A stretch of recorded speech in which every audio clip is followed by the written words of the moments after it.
இந்த வருஷம் வந்த சிக்ஸ்த் சென்ஸ் குழுமம் புத்தகங்களோட முக்கியமான 5 புத்தகங்களை நான் இப்போ வாசகர்களுக்கு அறிமுகப்படுத்த போகிறேன். முதல் புத்தகம் என் வரலாறு, ஆட்சி மொழி காவலர் கி. ராமலிங்கனார் அவருடைய வாழ்க்கை வரலாறு புத்தகம், சுயசரிதை. இவர் தான் வந்து ஆட்சி சொல் அகராதியை உருவாக்குனவர். தமிழில் இப்போது இவர் வந்து ஒரு தமிழ் தேசியவாதியாக இருந்தாலும் தமிழ் பால் உள்ள ஈர்ப்புனால இந்த பெயர் பலகைகள், ஆட்சி சொற்கள் எல்லாத்தையும் வந்து தமிழில் நம்ம கவர்மெண்ட் கெசட் முக்கியமான பத்திரப்பதிவுகள் எல்லாத்துக்குமான வார்த்தைகளை உருவாக்குனவர். அவரோட பார்வையில் ஒரு பிரிட்டிஷ் பீரியட்லேருந்து ஒரு இந்தியா தமிழ் அரசு உருவாகும் போது என்னென்ன கட்டமைப்புகள்லாம் உருவாக்குனாங்க, அப்போ இருந்த பெரிய ஆளுமைகளோட அவருக்கு இருந்த உரையாடல்கள் அதெல்லாம் பதிவு பண்ணியிருக்காரு. இது 100வது வருஷன்றதுனால ஒரு முக்கியமான தமிழ் ஆளுமை. அவரோட வாழ்க்கை வரலாறை வானவில் புத்தகாலயம் வெளியீடாக கொண்டு வந்திருக்கோம்.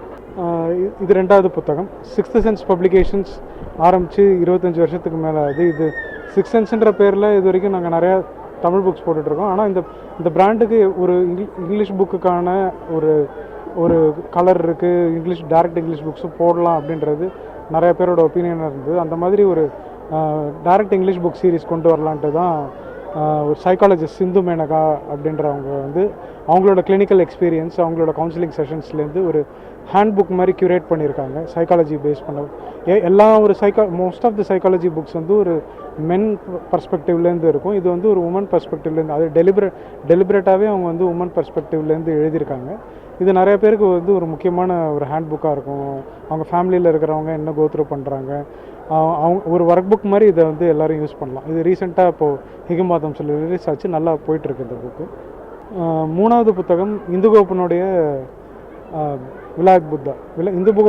இந்துகோப்பனுடைய திருடன் மணியம் பிள்ளை ஆல்ரெடி தமிழில் வந்திருக்கு. அவர் Sahitya Akademi award winning writer. அவரோட இந்த விலாயத் புத்தா வந்து இப்போ சமீபத்தில் பிருத்திராஜ் நடித்து படமாகவும் வெளிவந்தது. சந்தன கடத்தல் பற்றி புஷ்பா அந்த மாதிரி படங்கள் ரொம்ப கமர்ஷியலாக சொன்னாலும் இது ஒரு ரியல் ஸ்டோரி. ஒரு சந்தன கடத்தல்காரன் எப்படி வந்து அந்த அவரோட டீச்சர் ஸ்டூடெண்ட்கிட்டேருந்து அந்த மரத்தை வந்து கைப்பற்ற 2 பேருக்குள்ள அந்த ஐயப்பன் கோஷியம் மாதிரி ஒரு டுவெல் நடக்குது. கடைசியில் யார் ஜெயிச்சா, சம்மந்தமே இல்லாத ஒரு கேரக்டர் வந்து ஜெயிக்குது. அது நல்ல ஒரு படமாக வந்திருக்க வேண்டியது. ஆனால் படம் அந்த அளவுக்கு போகல. ஆனால் நாவல் வந்து ஒரு நல்ல வாசிப்புக்கான நாவல். நீங்கள் வந்து வனம் சார்ந்த நிறைய விஷயங்களை வந்து இதுலேருந்து கற்றுக்கலாம். மனிதர்கள் எப்படி சந்தன மரம் போல் மனிதர்களும் வந்து ஒரு அகில் மரத்துலேருந்து எல்லா சத்துக்களையும் உறிஞ்சிட்டு வாசனையை பரப்புகிறாங்க அப்படின்ற மாதிரியான ஒரு மைய கருத்தை கொண்ட ஒரு புக், முக்கியமான வாசிப்புக்கான அந்த. அடுத்தது வானவில் புத்தகத்தோட வெளியிடனா ஜீரோ ஹீரோவின் கதை. ப்ரொஃபஸர் கலீல் வந்து நிறையா ரிசர்ச் ஒர்க் பண்ணியிருக்காரு. இதுதான் அவரோட முதல் பொது வாசிப்புக்கான புத்தகம். இந்தியாவோட பங்களிப்பு 0 அப்படின்றது தெரியும். ஆனால் அதிகாரப்பூர்வமாக இதே 0ன்றது வேறு ஃபார்மில் வேறு நாட்டில் என்னென்ன பின்ன வடிவங்களில் இருந்தது, நம்மளோட கான்ட்ரிபியூஷன் வந்து இதுக்கப்புறம் நம்பர் சிஸ்டமே எப்படி மாறுச்சு, எவ்வளோ பெரிய கேம் சேஞ்சர் ஆச்சு அப்படின்றத ஹிஸ்டாரிக்கலாக ரொம்ப க்ளீனாக ரெக்கார்ட் பண்ணியிருக்காரு. சின்ன புக்கு, ஒரு நல்ல ரீடு. ஹிஸ்ட்ரி ஆஃப் 0 படிக்க நினைக்கிறவங்க சின்ன பசங்களே பெரியவங்க வரைக்கும் யாரும் படிக்கும். அடுத்தது பைல் பதிப்பகத்தோட நாட் அ ட்ரில். இது வந்து ஒரு கிராஃபிக் இலஸ்ட்ரேஷன்ஸோடு இருக்குது. Bilingual book. பென்குயினோட லைஃப் சைக்கிள் எப்படி இருக்கும், நம்ம வந்து ஒரு குளிர் பிரதேசத்தில் இருக்குது, அது பாதி நாள் வந்து லைஃப் ஃபுல்லாக அது மைக்ரேட் பண்ணிகிட்டே இருக்குது, அது உயிர் வாழ்கிறதே அதோட சீ லைன்ஸு அந்த மாதிரி வெயில்ஸு அந்த மாதிரி அட்டாக் ஆகிட்டு எப்படி அது சர்வே ஆகுது அவ்வளோ எக்ஸ்ட்ரீம் கண்டிஷன்ஸில் அப்படின்றத ரொம்ப ஒரு ஸ்டோரியாக, ஒரு எக்ஸ்ப்ரெசிவாக இதை வந்து எழுதியிருக்காரு. பைலிங்குவலாக வந்திருக்கிற புக்ஸுக்கு நல்ல வரவேற்பு இருக்குது.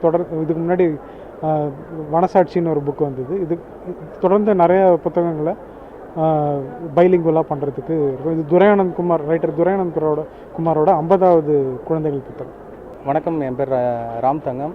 2023ஆம் ஆண்டுக்கான சாகித்ய அகாடமியோட யுவ புரஸ்கார் விருது வந்து என்னுடைய திருக்கார்த்தியல் தொகுப்புக்கு கிடச்சிருந்துச்சு. ஸோ அது வந்து தமிழ் வாசகர் மத்தியில் வந்து பரவலான ஒரு கவனத்தை பெற்றிருந்துச்சு. அதுக்கப்புறம் பல்வேறு நூல்கள் வந்திருந்தாலும் இந்த வருஷம் என்னுடைய கோவில் நுழைவு போராட்டம் என்கிற வரலாற்று நூல் வந்திருக்குது. இது வந்து திருவிதாங்கூர் சமஸ்தானத்தில் தான் நமக்கு இப்போ 1936 அனைத்து சமூகங்களும் கோவிலுக்குள்ளே போகணும்னு சொல்கிறது வந்து 1936 திருவிதாங்கூர் அரசு வந்து அந்த அனுமதியை கொடுத்துருந்துச்சு. அதிலிருந்து ஒரு 10 வருஷம் கழித்து தான் நம்ம தமிழ்நாட்டுக்கு மெட்ராஸ் பிரசிடென்சிக்கு வந்து 1947 வந்து அனைத்து சமூகமும் கோவிலுக்குள்ளே போகலாம் அப்படிங்கிற உரிமை கிடைத்தது. ஸோ இது வந்து 1936 வரைக்கும் கேரளா, அதாவது இன்றைய கேரளா, முன்னாடி திருவிதாங்கூர், மலபார் பகுதிகள் சேர்ந்த வைக்கம், சுசீந்திரம், பாலக்காடு, குருவாயூர் இந்த பகுதிகளுடைய நடந்த கோவில் நுழைவு போராட்டங்கள், சாலை, அதாவது அக்ரஹார தெருவழியாக போகக்கூடிய உரிமைகள் பெறுவதற்கான போராட்டங்கள், இதை எல்லாமே குறித்து இந்த நூலில் நான் விரிவாக எழுதியிருக்கிறேன். இல்லை முக்கியமாக என்னென்னா, நமக்கு வந்து இன்னைக்கு வந்து இன்றைய காலகட்டத்துக்கு மிக முக்கியமாக அனைவரும் தெரிஞ்சிருக்கக்கூடிய விஷயமா இந்த புத்தகத்தில் இருக்குது. ஏன்னா இன்னைக்கு எடுத்த உடனே மக்கள் வந்து உடனடியாக நாங்கள் கோவிலுக்குள்ளே போகணும் அப்படின்லாம் சொல்லலை.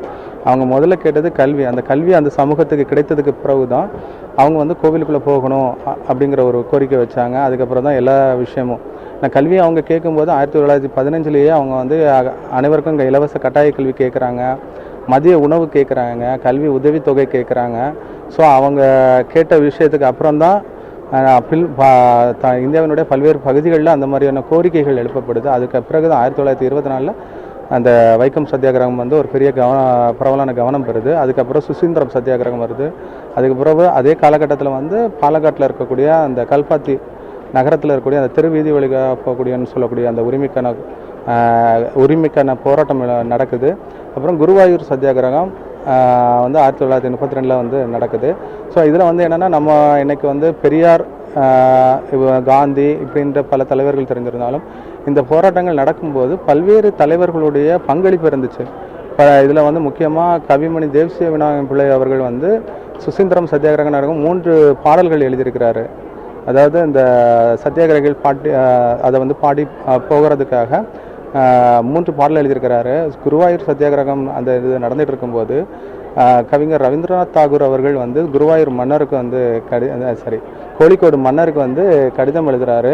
அப்போ காந்தி வந்து உண்ணாவிரதம் இருக்க போகிறேன் அப்படின்னு சொல்லும்போது, நீங்கள் உண்ணாவிரதம் இருக்கக்கூடாதுன்னு சொல்லி ரவீந்திரநாத் தாகூர் வந்து காந்திக்கு கடிதம் எழுதுகிறாரு.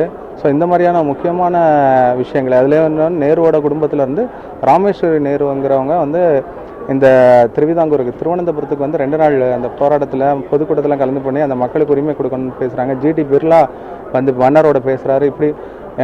இப்படியான விஷயங்கள் எல்லாமே இருக்குது. இங்கே வந்து முக்கியமாக இந்த புத்தகத்தில் சொல்கிறது என்னென்னா, உடனடியாக அந்த திருவிதாங்கூர் அரசு வந்து கோவிலுக்குள்ளே போகணும் அப்படிங்கிற உரிமைகள் கொடுக்கல. அவங்க வந்து இந்து மதத்தை வந்து ஒரு மைனாரிட்டி மதமாக மாற்றணும் அப்படிங்கிறக்கூடிய அந்த அங்கே இருந்த ஈழவர்கள், பறையர்கள், புலையர்கள், இங்கே மக்கள் எல்லாருமே சேர்ந்து அந்த மதத்தை வந்து ஒரு மைனாரிட்டி மதமாக ஆக்கணும் அப்படின்னு சொல்லி ஒரு முடிவு எடுத்து அதுக்கான வேலைகள் செய்யும்போது அதற்கான உரிமைகள் வந்து அவங்களுக்கு கிடைக்குது. ஸோ அதனுடைய ஒரு நீள வரலாறு தான் இந்த புத்தகத்தில் இருக்குது. இது குறிப்பாக நிறைய அப்போ கேரளா பகுதிகளுக்கெல்லாம் சப்பாத்தி எப்படி அறிமுகமானது, அதுக்கப்புறம் அவங்களுடைய வாழ்வாதாரம், அவங்களுடைய ஒவ்வொரு சமூகமும் எப்படி அதாவது தன்னை கல்வியின் மூலமாக உயர்த்தி கொண்டுச்சு அப்படிங்கிறது எல்லா வரலாறுகளுமே இந்த புத்தகத்தில் விரிவாக நான் சொல்லியிருக்கிறேன்.